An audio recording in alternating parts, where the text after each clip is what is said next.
ein syniad a nhw dda'n glid yn ei gwlau.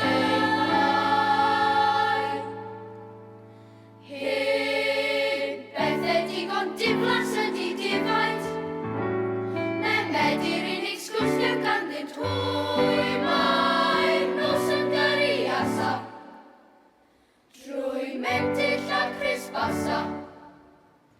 Gwrthodwm gau ceg i munud mwy.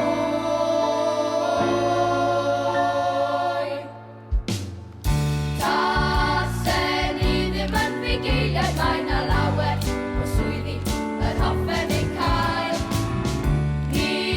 Breuddwydwn ni amdanyn nhw bob nos, a hynny ddifael.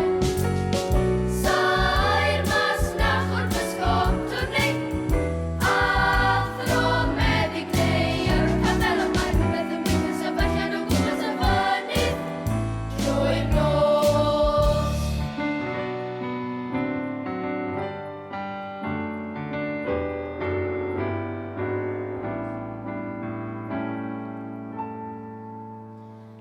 Rhan bwysig iawn o'n gwaith yw cyfri defaid, rhag ofni un o'r tacla fynd am dro. Ond bu am gwneithom ddysgu